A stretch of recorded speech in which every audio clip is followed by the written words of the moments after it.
दोस्तों, आज की इस वीडियो में हम लोग ट्रांसफार्मर से संबंधित सारी बातों को जानेंगे और ट्रांसफार्मर का जो भी बेसिकली बातें हैं और इससे संबंधित कई तरह की एग्जामों में जो क्वेश्चन कर जाती है उन सारी बातों को आज की इस वीडियो में हम लोग जानेंगे। ठीक है ना। तो वीडियो को कहीं बीच में स्किप मत करिएगा, नहीं तो बहुत बड़ी पॉइंट को आप डिसमिस कर देंगे।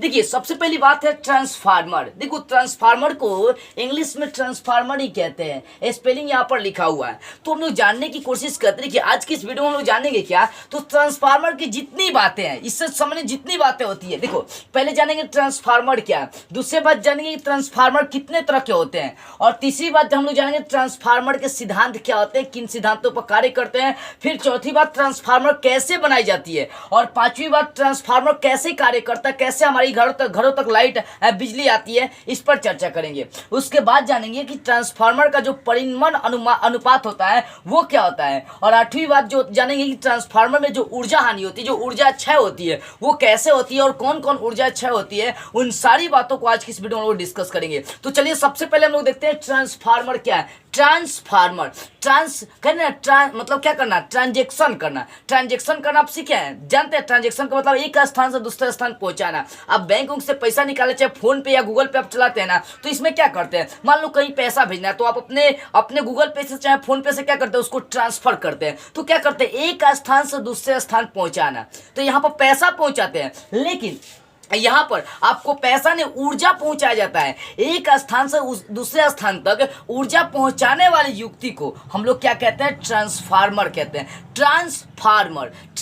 फार्मर मीन्स तो जानते हैं किसान होता है, और ट्रांस मीन्स मतलब दूसरे स्थान तक पहुंचाने वाला, यानी एक ऐसा किसान जो दूसरे स्थान तक ऊर्जा को पहुंचाए। यहाँ पर किसान का कौन काम करता है, ट्रांसफार्मर करता है। ठीक है ना। देखो वो फार्मर मीन्स किसान हो गया, और ट्रांस मीन्स क्या हो गया, एक स्थान से दूसरे स्थान पहुंचाना, ट्रांजेक्शन करना। ठीक है ना। तो एक ऐसा किसान जो एक स्थान से दूसरे स्थान तक ऊर्जा को पहुंचाए, उसी किसान को हम लोग क्या कहते हैं, ट्रांसफार्मर कहते हैं। समझ में आई। यहाँ पर फार्मर का मतलब मैं आपको बेसिकली समझाने की कोशिश कर रहा हूँ। ठीक है ना। तो फार्मर का मतलब यहाँ पर ये नहीं समझेगी जो किसान खेती गृहस्थी में वो सब ट्रांसफार्मर होते हैं, नहीं बुआ। यहाँ पर मतलब एक ऐसी युक्ति जो ऊर्जा को एक स्थान से दूसरे स्थान तक पहुंचाते हैं, लेकिन ऊर्जा हानि नहीं होनी चाहिए। ट्रांसफार्मर जो होता है ना, वो ऊर्जा हानि नहीं करता। देखो बुआ, जैसे मान लो कि अब पावर हाउस देखिए, यहाँ पर देखिए, ये पावर हाउस है जहाँ पर बिजली उत्पन्न करी जाती है। ठीक है ना। अब यहाँ से आपका ऊर्जा आएगा और यहाँ से फिर ऊर्जा छोटे छोटे ट्रांसफार्मर तक पहुँचता है, जिसके कारण से हमारे घरों में लाइन आती है, बिजली आती है।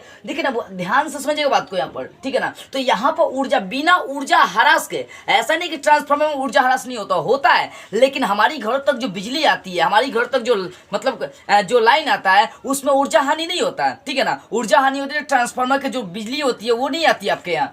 तो कहने का मतलब है कि बिना ऊर्जा हानि के जब लाइन एक स्थान से दूसरे स्थान तक पहुंचाया जाता है, तो उससे हम लोग ट्रांसफार्मर कहते हैं। यानी ट्रांसफार्मर एक ऐसी युक्ति है, ट्रांसफार्मर एक ऐसा मशीन है जिसमें बिना ऊर्जा हानि के ऊर्जा को एक स्थान से दूसरे स्थान तक पहुंचाई जाती है। बस इतनी बात है, इसका डिफिनेशन इसी में छुपा हुआ है। ट्रांसफार्मर एक ऐसा युक्ति जो ऊर्जा को एक स्थान से दूसरे स्थान ट्रांजेक्शन कर दे, एक स्थान से दूसरे स्थान पहुंचा दे, उसे हम लोग ट्रांसफर कहते हैं, मतलब उसे ट्रांसफार्मर कहते हैं। ठीक है ना।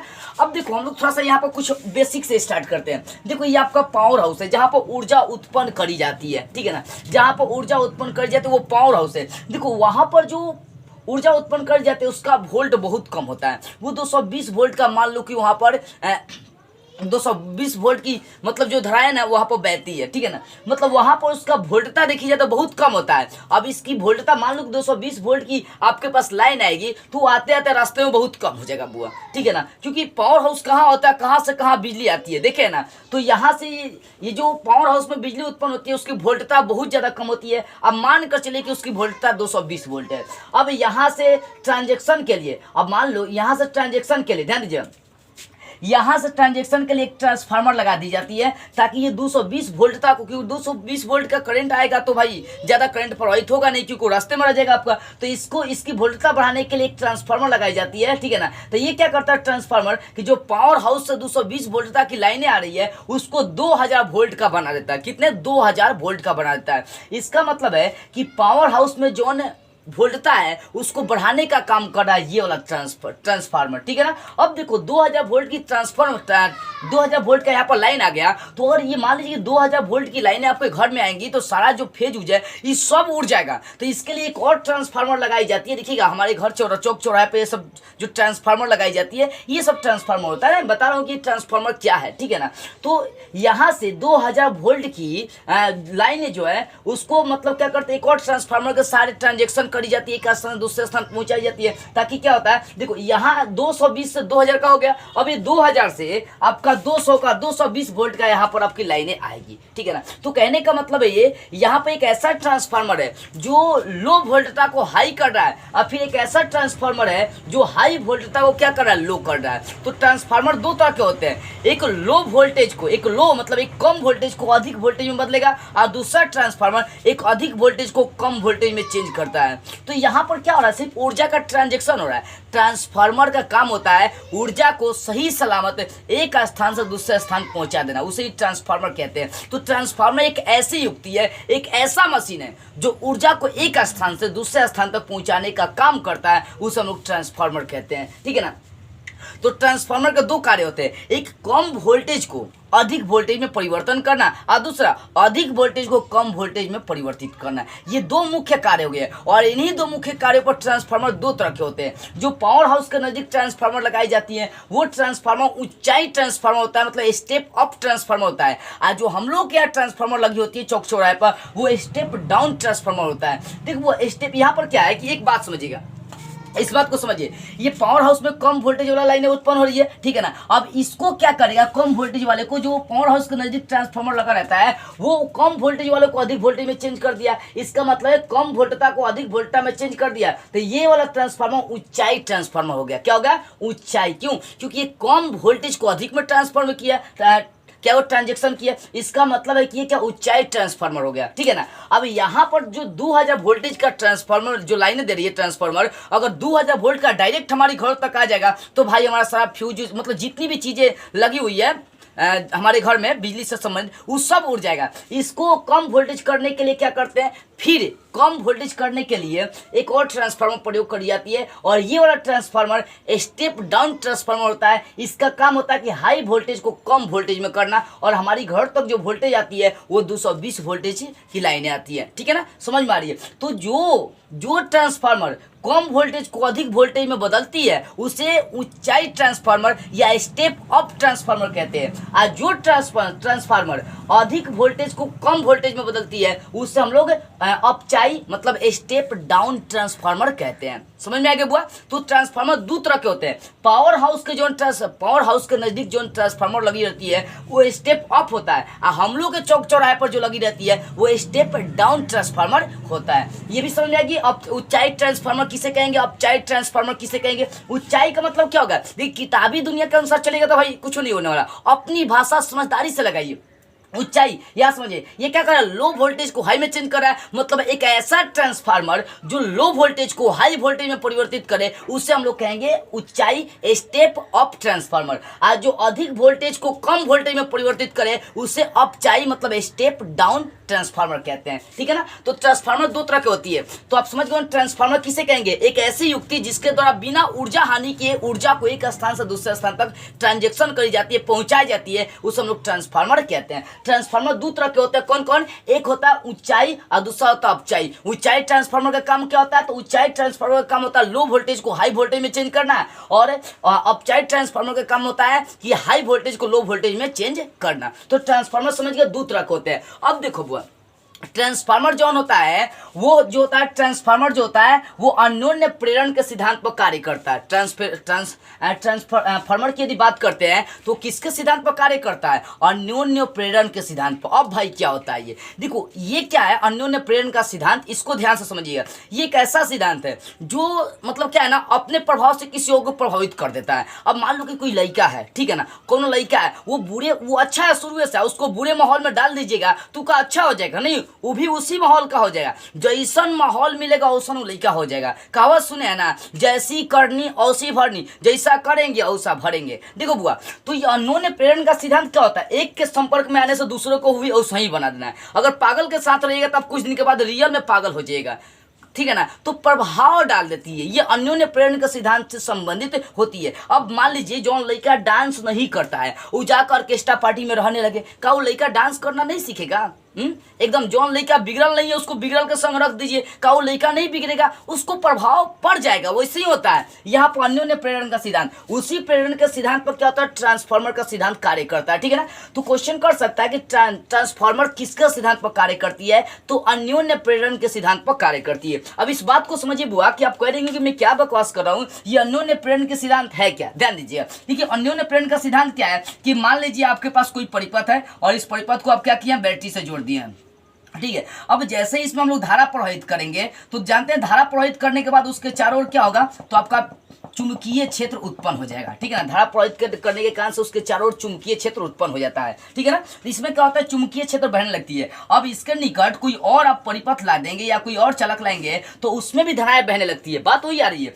कि जैसन माहौल में डालेंगे वैसन वो बन जाएगा। अगर इसमें धारा बढ़ जाए, इसके निकट और कौन धारा लाए अथी लाएंगे, मतलब परिपथ लाएंगे, तो क्या उसमें धारा नहीं बनेगी, बहेगी, उसी में भी बहने लगती है। तो यही होता है आपका अन्योन्य प्रेरण का सिद्धांत। देखो अन्योन्य प्रेरण का सिद्धांत क्या होता है कि जब किसी परिपथ में, जब किसी एक परिपथ में या जब किसी बंद कुंडली में धारा प्रवाहित करी जाती है, जब किसी बंद कुंडली में धारा प्रवाहित करी जाती है तो उसके चारों ओर चुंबकीय क्षेत्र उत्पन्न हो जाता है। और उसके निकट कोनो और कुंडली लाएंगे तो उसमें भी धारा बहने लगती है। क्या होती है, उसमें भी धाराएं बहने लगती है। यही कौन सा सिद्धांत है, अन्योन्य प्रेरण का सिद्धांत होता है कि अपने तो खुद उसमें है, वो धारा उसमें बह रही है और दूसरा भी आएगा तो उसमें धाराएं बहने लगती है। तो ये हो गया ट्रांसफार्मर के सिद्धांत। यानी ट्रांसफार्मर जो होता है किसके सिद्धांत पर कार्य करती है, अन्योन्य प्रेरण के सिद्धांत पर कार्य करती है। कौन, ट्रांसफार्मर, ठीक है ना।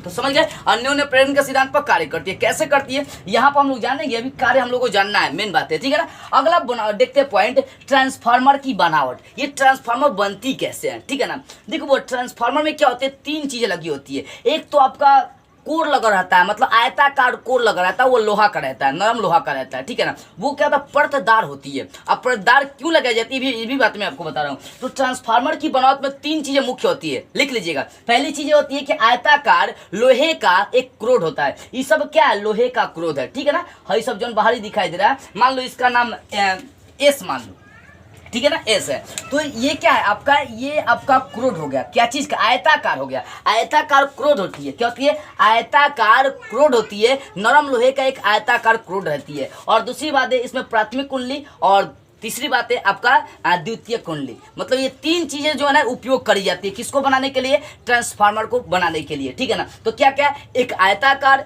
एक आयताकार नरम लोहे की कुंडली या क्रोड कह सकते हैं, और दूसरी बात है प्राथमिक कुंडली, और तीसरी बात है आपका द्वितीय कुंडली। ये तीन चीजें बनावट में उपयोग करी जाती है। अब ये कार्य कैसे करी जाती है, मान लो कि आप प्राथमिक कुंडली में धारा प्रवाहित करेंगे, कार्य की बात कर रहे हैं यहाँ पर, ठीक है ना। मान लीजिए कि प्राथमिक कुंडली में आप धारा प्रवाहित करते हैं, तब वो क्या होता है कि जब इसमें आप धारा प्रवाहित करेंगे तो यहाँ पर चुंबकीय क्षेत्र उत्पन्न होता है, चुंबकीय क्षेत्र में परिवर्तन होता है। इस बात को ध्यान दीजिए। जैसे ही आप इसमें आई धारा प्रवाहित कर रहे हैं, ठीक है ना, ध्यान से समझिए। जैसे ही आप इसमें धारा प्रवाहित करेंगे तो इसके चुंबकीय क्षेत्र में लगातार परिवर्तन होगा। क्या होगा, लगातार परिवर्तन होगा। अब मान लो कि जो चुप्पा लड़का है, साफ एकदम चुप रहने वाला लड़का है, और उसको बकबक करने वालों के बीच डाल दीजिए तो कितना दिन चुप रहेगा, 2 दिन 4 दिन 5 दिन 10 दिन, फिर वो बोलने लगेगा। मतलब क्या होगा, फिर वो बोलने लगा। अब बोलना वो ऐसा नहीं स्टार्ट करेगा, फिर कहीं चुप नहीं होगा। देखो बुआ, वही बातें यहाँ पर आएगी कि जब प्राथमिक कुंडली, या प्राथमिक कुंडली होगा, ये द्वितीय कुंडली होगा, ठीक है ना। अब देखो इस कुंडली के आधार पर दो तरह का ट्रांसफार्मर होता है, वही बताए थे कि अब ऊंचाई और अपचाई। बाद में मैं आपको बताऊंगा कैसे कुंडली के आधार पर ट्रांसफार्मर दो तरह का हो जाता है, वो भी बातें हम लोग समझेंगे, ठीक है ना। तो जैसे आप प्राथमिक कुंडली में धारा प्रवाहित करते हैं, ध्यान से समझिएगा, जैसे ही आप प्राथमिक कुंडली में इसमें धारा प्रवाहित करेंगे बुआ, तो धारा प्रवाहित करेंगे तो उसके चुंबकीय क्षेत्र में परिवर्तन होगा, मतलब उसके चुंबकीय क्षेत्र में परिवर्तन है। आज जब चुंबकीय क्षेत्र में परिवर्तन होता है तो उसके क्या होता है, चुंबकीय फ्लक्स में परिवर्तन होगा। आज जब चुंबकीय फ्लक्स में परिवर्तन होता है तब वहां पर विद्युत वाहक बल उत्पन्न हो जाती है, ठीक है ना। तो जब धारा प्रवाहित करेंगे तो उसके चारों ओर चुंबकीय क्षेत्र उत्पन्न होगा, मतलब उसके चुंबकीय क्षेत्र में परिवर्तन होगा। आज जब चुंबकीय क्षेत्र में परिवर्तन होगा तो उसके चुंबकीय फ्लक्स में परिवर्तन होगा। आज जब उसके चुंबकीय फ्लक्स में परिवर्तन होगा तो उसमें क्या उत्पन्न होगा, विद्युत वाहक बल उत्पन्न हो जाती है। और इसी विद्युत वाहक बल के कारण से इसमें धाराएं बहते हुए दूसरे कुंडली में क्या होती है, आ जाती है, और दूसरे कुंडली में भी धाराएं बहने लगती है। यहाँ पर भी क्रियाएं सेम होती है। कि जैसे इसमें धाराएं बहेंगी, यहाँ पर चुंबकीय क्षेत्र में परिवर्तन होगा, चुंबकीय क्षेत्र में परिवर्तन होगा। यहाँ पर वही होगी कि जैसे इसमें धारा बहेगा उसमें क्या होगा, चुंबकीय क्षेत्र में परिवर्तन होगा, चुंबकीय क्षेत्र में परिवर्तन होता है, उसके फ्लक्स में परिवर्तन होगा, तब जाकर उसमें विद्युत वाहक बल क्या होती है, उत्पन्न हो जाती है, जिसके कारण से धाराएं बहने लगती है। समझ में आ रही है वो यह सारी बातें, ठीक है ना। तो ये होता है क्या, ट्रांसफार्मर के कार्य होता है। इस तरह से ट्रांसफार्मर धाराएं क्या होती है, बहने लगती है। तो प्राथमिक कुंडली में जैसे ही धाराएं देंगे तो उसके कारण से दूसरे कुंडली में भी धाराएं बहने लगती है। अभी तो बताए थे अन्योन्य प्रेरण का सिद्धांत। ट्रांसफार्मर जो होती है अन्योन्य प्रेरण के सिद्धांत पर कार्य करती है। कैसे करती है देख लेना आप, कि जब एक कुंडली में धारा प्रवाहित कर रहे हैं तो एक कुंडली के कारण से दूसरे कुंडली में भी क्या होती है, धारा बहने लगती है। ये कौन सा है, अन्योन्य प्रेरण के सिद्धांत होते हैं, ठीक है। तो समझिए एक बार ध्यान से ट्रांसफार्मर कैसे कार्य करता है। तो ट्रांसफार्मर कैसे कार्य करता है, तो ये बात है कि जब प्राथमिक कुंडली, ये प्राथमिक कुंडली हो गया और ये द्वितीय कुंडली हो गया। प्राथमिक कुंडली इसको इनपुट कह सकते हैं और द्वितीय कुंडली को आउटपुट कह सकते हैं। तो इनपुट में जैसे ही आप धारा देंगे आपका धारा आउटपुट में बहने लगती है। कैसे बहती है, अभी एक बार समझिए। जैसे इसमें आप धारा देंगे इसके चुंबकीय क्षेत्र में परिवर्तन होगा, चुंबकीय क्षेत्र में परिवर्तन होगा तो उसके फ्लक्स में परिवर्तन होगा, जिसके कारण से विद्युत वाहक बल वहां पर उत्पन्न हो जाते हैं। अब ये धाराएं बहते हुए ये परत के अनुसार क्या होगा, मतलब ये जो आपका आयताकार जो नाम लोहे का क्रोड है, इससे क्या होगा, धाराएं बहते हुए आपका दूसरे कुंडली में आएगा। यहाँ पर भी जब धाराएं बहेंगी तो इसके चुंबकीय क्षेत्र में परिवर्तन होगा, चुंबकीय क्षेत्र में परिवर्तन होगा, क्योंकि देखो कोई भी वस्तु अपने चारों ओर जब उसमें धाराएं बहती है तो चारों ओर चुंबकीय क्षेत्र उत्पन्न कर देता है, ठीक है ना। तो इसमें जब चुंबकीय क्षेत्र में परिवर्तन होगा तो फ्लक्स में परिवर्तन होगा, जिसके कारण से विद्युत वाहक बल उत्पन्न हो जाती है। तो ये इस तरह से क्या करता है, ये कार्य करता है कौन, ट्रांसफार्मर करता है। अब यहाँ से कुछ बेसिकली बातें जानते हैं जो अगले पॉइंट को समझाने की हम लोग कोशिश कर मतलब वो करेगा, ठीक है ना। अब समझिए इस बात को, इसको मैं मिटा दे रहा हूं, ठीक है। तो एक बात अब यहाँ पर और समझेंगे, ध्यान से सारी बातों को फोकस करिएगा आप। ये प्राथमिक कुंडली है तो इसमें जो विद्युत वाहक बल आपका उत्पन्न होगा, ध्यान दीजिए, इसमें जो आपका विद्युत वाहक बल उत्पन्न होगा उसको ईपी लेकर चले। क्यों, क्योंकि प्राथमिक कुंडली की बात कर रहे हैं, इसमें आपका विद्युत वाहक बल उत्पन्न होता है, ठीक है। इसमें जो विद्युत वाहक बल उत्पन्न होगा, ध्यान दीजिएगा, वो क्या होगा, तो फ्लक्स में जब परिवर्तन होता है, जब फ्लक्स में परिवर्तन होता है तभी विद्युत वाहक बल उत्पन्न होता है। तो ये प्राथमिक कुंडली में विद्युत वाहक बल कैसे उत्पन्न होगा, तो जब फ्लक्स में परिवर्तन करेंगे, यानी डी फाई बटा डी टी। ये डी फाई बटा डी टी का मतलब क्या होगा कि समय अनुसार फ्लक्स बदल जा रहा है, परिवर्तित हो रहा है, क्या हो रहा है, बदल रहा है, ठीक है ना। क्या हो रहा है, बदल रहा है, इसका मतलब ये होगा। तो यहाँ पर प्राथमिक कुंडली में जो विद्युत वाहक बल उत्पन्न हो रहा है कैसे, तो जब फ्लक्स में लगातार समय अनुसार परिवर्तन होता है तो उसमें क्या हो रहा है कि क्या उत्पन्न होता है, तो विद्युत वाहक बल उत्पन्न होता है, ठीक है ना। अब ध्यान दो कि इसमें यदि मान लो कि फेरों की संख्या, ये कुंडली है ना भाई, ये इसमें फेरों की संख्या एनपी है, ठीक है ना। फेरों की संख्या क्या है, एनपी है। तो यहाँ पर फेरों की संख्या से गुना कर देंगे तो टोटल आपका उस कुंडली में क्या निकल जाएगा, विद्युत वाहक बल निकल जाएगा, यानी एनपी इंटू क्या हो जाएगा, डी फाइव बटा डी टी। ये क्या निकल गया, तो इसमें विद्युत वाहक बल का मान निकल गया। समझ में आ रही है बुआ, कहने का मतलब ये बताए थे कि जब इसमें धाराएं बहेंगी तो उसके चुंबकीय क्षेत्र में परिवर्तन होगा, जब चुंबकीय क्षेत्र में परिवर्तन होगा तो उसके फ्लक्स में परिवर्तन होगा, और जब फ्लक्स में परिवर्तन होगा तब जाकर विद्युत वाहक बल बनता है। तो वैसे ही बात है, विद्युत वाहक बल कब बनेगा, जब उसके फ्लक्स में परिवर्तन होगा, और जितनी कुंडली है उसकी संख्या से, मान लीजिए कुंडलियों की संख्या इसमें एनपी है तो एनपी से गुना कर देंगे तो आपका निकल जाएगा, ठीक है ना। इसी तरह से द्वितीय कुंडली की बात करते हैं, इसको लिख सकते हैं ईएमएफ, मतलब इलेक्ट्रोमोटिव फोर्स कहते हैं, विद्युत वाहक बल कहते हैं। ये जो संकेत है ये किसका है, तो विद्युत वाहक बल का संकेत है, ठीक है ना। तो इसको ईएस लेकर चलते हैं, इसका मतलब क्या होगा, जो विद्युत वाहक बल उत्पन्न हुआ सेकेंडरी मतलब द्वितीय कुंडली में उत्पन्न हुआ है, ठीक है, ईएस लेकर चलेंगे। तो यहाँ पर भी वही होगा, क्योंकि यहाँ पर दोनों पर सेम क्रिया हो रही है। यहाँ पर विद्युत वाहक बल उत्पन्न ऐसे ही होती है जैसे यहाँ पर होती है, ठीक है ना। यहाँ पर भी धाराएं बहती है, चुंबकीय क्षेत्र में परिवर्तन होता है, फ्लक्स में परिवर्तन होता है, तब जाकर विद्युत वाहक बल बनता है। यहाँ पर वही वैसे ही होगा कि जब चुंबकीय क्षेत्र में परिवर्तन होगा तो फ्लक्स में परिवर्तन होगा, फ्लक्स में परिवर्तन होगा तो विद्युत वाहक बल उत्पन्न होगा। तो सेकेंडरी कुंडली में भी वैसे ही होगा, आपका डी फाई बटा हो जाएगा डी टी। इसका मतलब ये होगा फ्लक्स में जब परिवर्तन हो रही है, जब फ्लक्स में परिवर्तन हो रही है तो यहाँ पर क्या विद्युत वाहक बल में परिवर्तन हो रहा है। और साथ में यहाँ पर क्या जोड़ देंगे, एनएस, क्योंकि मान लीजिए कि यदि यहाँ पर कुंडलियों की संख्या एनएस है तो यहाँ पर एनएस से गुना कर देंगे। इसको हम लोग लेकर चलेंगे समीकरण 2। ओके, सारी बात आपको समझ में आ रही है। अब ये बात आप समझ गए ना, ये बेसिक बातें हैं, क्योंकि अगली जो पॉइंट है कई तरह की एग्जाम में पूछता है कि परिमाण अनुपात क्या है। तो इस पॉइंट को समझाने के लिए मैं आपको ये बता रहा हूँ, ठीक है ना। तो ये विद्युत फ्लक्स, विद्युत वाहक बल कैसे उत्पन्न हुआ, ये कैसे सूत्र है, ये सारी बातें आपको समझ में आ गई। जब फ्लक्स में परिवर्तन होगा तो विद्युत वाहक बल बनेगा, जब फ्लक्स में परिवर्तन होगा तो विद्युत वाहक बल बनेगा। प्राथमिक कुंडली में देखी जाए तो वहां पर एनपी फेरों की संख्या है तो एनपी से गुना कर देंगे, द्वितीय कुंडली में फेरों की संख्या एनएस है तो एनएस से गुना कर देंगे। अब भाई दोनों का अनुपात कर दीजिए, आंख मूंद कर क्या करिए, दोनों का अनुपात कर दीजिए। अनुपात का मतलब समीकरण 1 का समीकरण 2 से भाग कर दीजिए, ठीक है ना। तो यहां पर कर देते हैं, दोनों का भाग कर देते हैं, बटा कर देते हैं। तो लेकर चलिए यहाँ पर ईपी आप बटा यहाँ पर ईएस कर देते हैं। तो ईपी बटा यहाँ साइड में मैं करके आपको दिखा रहा हूँ, ठीक है, इन दोनों का बटा कर दे रहा हूँ। तो ईपी आप बटा ईएस लेकर चले, एक काम करते हैं,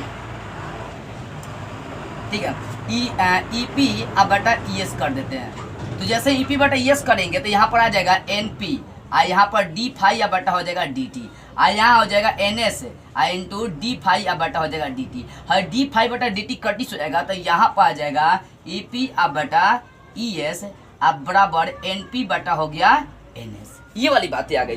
तो देखो यहाँ पर क्या है, यहाँ पर दो कंडीशन आपका बनेगा। ये जो फेरो की संख्या है, देखो यहाँ पर दो कंडीशन क्या बनेगा बुआ, इस बात को समझिए, अभी ध्यान से समझिएगा बात को। जब N1 बड़ा हो जाएगा N2 से, N1 छोड़ो, यहाँ पर NP NS लेकर चले हैं, तो जब NP बड़ा हो जाएगा किससे, NS से, और यहाँ पर जब NP छोटा हो जाएगा NS से, तो अब क्या होगा बुआ, NP का मतलब समझे ना, प्राथमिक कुंडली में फेरों की संख्या, और NS का मतलब द्वितीय कुंडली में फेरों की संख्या। ये प्राथमिक कुंडली, ये द्वितीय कुंडली। तो मान लो कि पहली कुंडली में, ये पहली जो कुंडली NP, इसमें फेरों की संख्या अधिक हो गई। तो देखो बुआ, जब फेरों की संख्या अधिक होगी ना, ध्यान दीजिएगा, जब फेरों की संख्या अधिक होगी, प्राथमिक कुंडली में जब फेरों की संख्या अधिक होगी तो इसमें उत्पन्न होने वाला विद्युत वाहक बल भी अधिक होगा। मतलब इसमें जो विद्युत वाहक बल क्या होगा, उत्पन्न अधिक होगा, ठीक है ना, किसमें, तो इसमें। ध्यान दीजिए, यहाँ पर जब फेरों की संख्या अधिक होगी, जब प्राथमिक कुंडली है इसमें फेरों की संख्या बहुत ज्यादा हो जाए, मान लो कि ये प्राथमिक कुंडली आपका, ध्यान दीजिएगा, शॉर्ट में मैं आपको समझा रहा हूँ यहाँ पर। तो ये जो आपका यहाँ पर फेरों की संख्या एकदम ढेर हो गया, ठीक है ना, यहाँ पर 2-3 को आपका फेरों की संख्या होगा बस, ठीक है, इसको NP, ये आपका NS हो गया। ध्यान से समझिएगा शॉर्ट में। तो यहाँ पर प्राथमिक कुंडली में यदि फेरों की संख्या अधिक हो जाएंगी तो यहाँ पर उत्पन्न होने वाला विद्युत वाहक बल भी बहुत ज्यादा होगा। इसका मतलब है कि जहाँ पर बहुत ज्यादा वोल्ट का भी विद्युत वाहक बल उत्पन्न होता है, वो कौन सा ट्रांसफार्मर होता है, अभी बताए थे कि जो लो को हाई में बदलता है, बहुत ज्यादा वोल्टेज बनाने का काम करता है, वो आपका ऊंचाई ट्रांसफार्मर, मतलब स्टेप अप ट्रांसफार्मर कहते हैं। इसका मतलब क्या है कि जहां पर बहुत ज्यादा वोल्ट का ट्रांसफार्मर, जहां पर फेरों की संख्या बहुत ज्यादा होती है, वो कौन सा ट्रांसफार्मर, ऊंचाई ट्रांसफार्मर होता है। और वही जब प्राथमिक कुंडली में फेरों की संख्या कम हो और द्वितीय कुंडली में फेरों की संख्या अधिक हो, वो ट्रांसफार्मर, तो इसका काम क्या होगा, मान लो कि द्वितीय कुंडली में फेरों की संख्या अधिक हो गया, इसका मतलब वो वोल्टेज ज्यादा उत्पन्न करेगा। ध्यान से समझिएगा। तो यहाँ पर यदि प्रथम कुंडली, ध्यान दीजिएगा, तो यहाँ पर मान लीजिए कि आपका यहाँ पर था कि प्राथमिक कुंडली में फेरों की संख्या अधिक था, तो इसका मतलब ऊंचाई ट्रांसफार्मर। अब प्राथमिक कुंडली में फेरों की संख्या कम है, इसका मतलब क्या होगा, वो अपचाई ट्रांसफार्मर। क्यों, क्योंकि मान लो कि क्योंकि इसमें फेरों की संख्या कम है तो कम वोल्टेज बनाएगा। इसका मतलब क्या होता है कि जो ट्रांसफार्मर यूज करते हैं ये हाई वोल्टेज को लो बनाता है, तो लो बनाने का मतलब फेरों की संख्या इसमें कम है, यानी हम लोग के पास जो ट्रांसफार्मर आता है वो क्या होता है, अपचाई ट्रांसफार्मर, स्टेप डाउन ट्रांसफार्मर होता है, ठीक है ना, समझ में आ गया ना। तो फेरों की संख्या के अनुसार ही हम लोग दो तरह का ट्रांसफार्मर बनाते हैं, कि जिसमें फेरों की संख्या बहुत ज्यादा होगी वो बहुत ज्यादा वोल्टेज उत्पन्न करता है, और जिसमें फेरों की संख्या बहुत कम होगी वो बहुत कम वोल्टेज बनाने का काम करता है। पावर हाउस के नजदीक जो ट्रांसफार्मर लगाई जाती है वो ट्रांसफार्मर स्टेप अप ट्रांसफार्मर होता है, और जो हम लोग के पास चौक चौराहे पर जो ट्रांसफार्मर लगाई जाती है वो स्टेप डाउन ट्रांसफार्मर होता है। ये हम लोगों के पास यूज होता है, ठीक है ना। तो समझ में आ गई, जहां फेरों की संख्या अधिक होती है वहां वोल्टेज बहुत ज्यादा बनता है, और वो ट्रांसफार्मर ऊंचाई, और जहां फेरों की संख्या कम होती है वो ट्रांसफार्मर क्या होता है, बहुत कम वोल्टेज बनाता है, और वैसे ट्रांसफार्मर को हम लोग अपचाई मतलब स्टेप डाउन ट्रांसफार्मर कहते हैं, ठीक है। ये बात आपको समझ में आ गई इसके अनुसार। अब देखो बुआ, एक बात और समझते हैं हम लोग कि जो ट्रांसफार्मर का परिमाण अनुपात है इसी किसे कहते हैं, है जो फेरों की संख्या का अनुपात है ना बुआ, इसी को आप उलट दीजिए। आपका जो परिमाण अनुपात, मतलब इसको लिख सकते हैं आप NS, ध्यान से समझिएगा, इस बात को मैं हटा दे रहा हूं, पर NS अब बटा NP। NS का मतलब द्वितीय कुंडली में फेरों की संख्या, अब बटा प्राथमिक कुंडली में फेरों की संख्या के अनुपात को हम लोग क्या कहते हैं, परिमाण अनुपात कहते हैं। पूछता भी है कि NS बटा NP किसे कहते हैं, तो परिमाण अनुपात को कहते हैं। इसका मतलब क्या हुआ कि द्वितीय कुंडली में फेरों की संख्या और प्राथमिक कुंडली में फेरों की संख्या के अनुपात को हम लोग क्या कहते हैं, परिमाण अनुपात कहते हैं। समझ में आ गया बुआ, ट्रांसफार्मर का परिमाण अनुपात क्या होता है, ठीक है ना। अब देखो एक मेन टॉपिक हम लोग डिस्कस करेंगे कि ट्रांसफार्मर में कुछ क्षति भी पहुंचती है, और वो क्षति तरह तरह की होती है। उन सारी क्षति को चलिए हम लोग बारी बारी से एक एक करके अब जानते हैं। अब देखिए ट्रांसफार्मर में ऊर्जा क्षय होने वाले मतलब ऊर्जा क्षय कितने तरह के होते हैं ट्रांसफार्मर में, ये हम लोग देखते हैं। देखो ट्रांसफार्मर में जो ऊर्जा हानि होती है वो 4 तरह से होती है। पहला ताम्र क्षय, मतलब इसको कॉपर लॉस भी कहा जाता है। देखो वो ताम्र क्षय कैसे होती है कि जैसे ही प्राथमिक कुंडली और सेकेंडरी कुंडली में धारा प्रवाहित करी जाती है, तब इसमें ऊष्मा उत्पन्न हो जाता है। ऊष्मा उत्पन्न होने के कारण से यहाँ पर ऊर्जा की जो होती है बहुत ज्यादा हानि हो जाती है। मतलब प्राथमिक कुंडली या द्वितीय कुंडली में धारा कभी कभी बहुत ज्यादा प्रवाहित होती है, जिसके कारण से मतलब जो उसके अंदर का जो तेल होता है वो खोलने लगता है। इस सब के अंदर तेल होता है जिसके अंदर खोलने लगता है। खोलने के कारण से बहुत ज्यादा ऊष्मा बनता है। ऊष्मा बनने के कारण से ऊर्जा बनता है। वही ऊर्जा जो होती है ना, मतलब ये जो ऊष्मा बनता है इसके अंदर, वो क्या करता है, ऊर्जा को हानि करता है। इस हम लोग ओमिक क्षय भी कहते हैं। क्या कहते हैं, ओम का नियम पढ़े ना, जिसमें आर नियतांक होता है, तो इसको क्या ताम्र क्षय, कॉपर लॉस या ओमिक क्षय भी कहते हैं। ये कैसे होता है उत्पन्न, देखो जैसे प्राथमिक कुंडली द्वितीय कुंडली में बहुत ज्यादा धारा प्रवाहित होती है, तो इसमें उत्पन्न ऊष्मा बहुत ज्यादा उत्पन्न होती है, और वही ऊष्मा ऊर्जा का बहुत ज्यादा क्षय मतलब बर्बादी कर देती है। ठीक है ना, ये पहला था ताम्र क्षय। एक बार समझिए, जैसे प्राथमिक कुंडली या द्वितीय कुंडली में आप धारा प्रवाहित करेंगे तो बहुत ज्यादा ऊष्मा उत्पन्न होता है। अब बहुत ज्यादा ऊष्मा उत्पन्न होने के कारण से वो जो ऊर्जा की हानि होती है बहुत ज्यादा हो जाती है। होता नहीं है, मान लीजिए कि आपकी लिमिट है थोड़ा सा खाने के लिए, एक छिपा खा लिए, इसका मतलब आप क्या किए, खाने की बर्बादी किए, आपका पेट खराब हो जाएगा, आप में पैसा बहुत ज्यादा खर्चा हो जाएगा। बात वही होती है, थोड़ी सी मतलब मान लीजिए थोड़ी सी यहाँ पर क्या होते धारा की आवश्यकता थी, आपने पूरा दे दिया तो क्या होगा, वो मरेगा नहीं, तो 10 चीयर देगा तुरंत। वही बातें यहाँ पर आ रही है कि ताम्र क्षय, कॉपर लॉस या ओमिक क्षय भी इसको कहते हैं हम लोग। ठीक है ना, जैसे प्राथमिक कुंडली द्वितीय कुंडली में धारा प्रवाहित करी जाती है, उसमें ऊष्मा बहुत ज्यादा उत्पन्न होता है, जिसके कारण ऊर्जा की हानि हो जाती है। दूसरा होता है लोहा क्षय। ये इंपॉर्टेंट होता है, यहाँ से क्वेश्चन भी करी जाती है कि आखिर ट्रांसफार्मर में प्रदार लोहे का चाहे प्रदार क्रोड का प्रयोग क्यों करी जाती है। ये भी बातें हम लोग समझ लेते हैं। देखो ट्रांसफार्मर में जो दूसरी ऊर्जा हानि होती है वो होती है लोहा क्षय। इसमें क्या होता है कि जैसे ही आप प्राथमिक कुंडली में धारा प्रवाहित करते हैं, तो कभी कल बहुत ज्यादा धारा प्रवाहित करने के कारण से मतलब एक और धारा उत्पन्न हो जाती है, जिसको हम लोग भंवर धारा कहते हैं। क्या कहते हैं, भंवर धारा। ट्रांसफार्मर में धारा से अधिक जब बहुत ज्यादा धारा प्रवाहित करते हैं तो उस धारा का नाम होता है भंवर धारा, और इस धारा के कारण से विद्युत ऊर्जा का जो होता है ना बहुत ज्यादा क्षय होता है, और इसी को हम लोग कहते हैं लोहा क्षय। इसको दूर करने के लिए प्रतदार क्रोड का प्रयोग करी जाती है। किसका प्रयोग करिए, प्रतदार क्रोड का। है जो क्रोड होता है इसको प्रतदार बना दिया जाता है। प्रतदार इसलिए बना दिया जाता है कि मान लो कि ऊर्जा एक स्थान से दूसरे स्थान जाएगी, तो लोहा क्षय कब होता है, जब पहली कुंडली में धारा प्रवाहित हो रही है तो दूसरे में नहीं प्रवाहित होगी, मतलब दूसरे में बहुत ज्यादा हो जाएगी, तो उस कंडीशन में इसके बीच में प्रतदार क्रोड डाल दी जाती है, ताकि उष्मा जो मान लो पहले में ज्यादा होगा दूसरे में ज्यादा हो गया तो बीच में रहेगा तो उसमें भी चला जाएगा। तो इससे क्या होगा कि लोहा क्षय को कम करी जा सकती है। ठीक है ना, मान लो कि आपके पास 50 रुपया है और 2 व्यक्ति है, जिसमें लिमिट है 2 व्यक्ति का 45 रुपया खाने का। ठीक है ना, तो दोनों मिलकर 45 रुपया खा गए। अब भाई 5 रुपया बचा तो किसी और को दे सकते हैं ना। और सही होता है कि पहले में अगर मान लो कि ऊर्जा बहुत ज्यादा धारा प्रवाहित होगा, दूसरे में बहुत ज्यादा प्रवाहित हो गया, अब भाई देखो बहुत ज्यादा प्रवाहित हो रहा है, इसका मतलब यहाँ पर तीसरा कोई होना चाहिए, और तीसरा वो प्रतदार क्रोड डाल दी जाती है, जिसके कारण से जो ऊर्जा होता है वो उसमें चली जाती है और लोहा क्षय होने से बच जाता है। समझ में आ रही है। तो लोहा क्षय कैसे होता है, जैसे ही आप कुंडली में धारा प्रवाहित करेंगे तो वहां पर धारा से अतिरिक्त एक और धारा हो जाती है। मतलब मान लो कि ट्रांसफार्मर में आपने धारा प्रवाहित किया, धारा प्रवाहित करने के बाद आपने इतना ना ज्यादा उसमें धारा प्रवाहित कर दिया कि कुछ कॉल नहीं जा सकता, तो उससे धारा को हम लोग भंवर धारा कहते हैं। ये धारा जब उत्पन्न होगा ना तो ऊर्जा की बहुत ज्यादा क्षति कर देने वाला है। कभी चुप रहने वाला इंसान जब खिसिया जाएगा ना तो समझो तहस नहस ही कर देगा। ऐसा होता है कुछ दुनिया में इंसान है वो, समझिए ध्यान से। ठीक है ना, तो भंवर धारा जैसे उत्पन्न होगा विद्युत ऊर्जा का क्षय होगा, मतलब बहुत ज्यादा हानि होगा। इसको कम करने के लिए प्रतदार क्रोड का प्रयोग करते हैं। अब आपसे क्वेश्चन करेगा कि ट्रांसफार्मर में प्रतदार क्रोड का प्रयोग क्यों करी जाती है, तो लिखिएगा आंसर कि जब पहली कुंडली से दूसरी कुंडली में धराई जाती है और धारा जब बहुत ज्यादा अधिक हो जाता है, तो उसी के लिए उसके बीच में मतलब प्रथम कुंडली और द्वितीय कुंडली के बीच में प्रतदार क्रोड डाल दी जाती है, जिसके माध्यम से धाराएं कुछ उसमें भी चली जाती है। या ऐसे ही बोल सकते हैं कि प्राथमिक कुंडली और द्वितीय कुंडली में जब ऊर्जा बहुत ज्यादा अधिक हो जाती है तो उसके बीच में एक और क्रोड डाल दी जाती है, जिसको हम प्रतदार क्रोड कहते हैं। ये डाल देने से उष्माय क्षय ऊर्जा कुछ उसमें चली जाती है, उस प्रतदार क्रोड में चली जाती है, जिससे लोहा क्षय होने से बच जाता है। इसी कारण सब लोग प्रतदार क्रोड का प्रयोग करते हैं। यहाँ ऊर्जा अधिक होगी, यहाँ ऊर्जा अधिक होगी। अब भाई जब ऊर्जा अधिक हो जाती है तो बम ब्लास्ट करेगा, कभी कल ट्रांसफार्मर उड़ जाता है, देखे ना, इसका रीजन ये होता है। इसी कारण से इसमें प्रतदार क्रोड डाल दी जाती है, ताकि जब दोनों में अधिक ऊर्जा होगा तो उसमें चला जाएगा कुछ, तो लोहा क्षय होने से बच जाएगा। अब तीसरा होता है फ्लक्स क्षरण।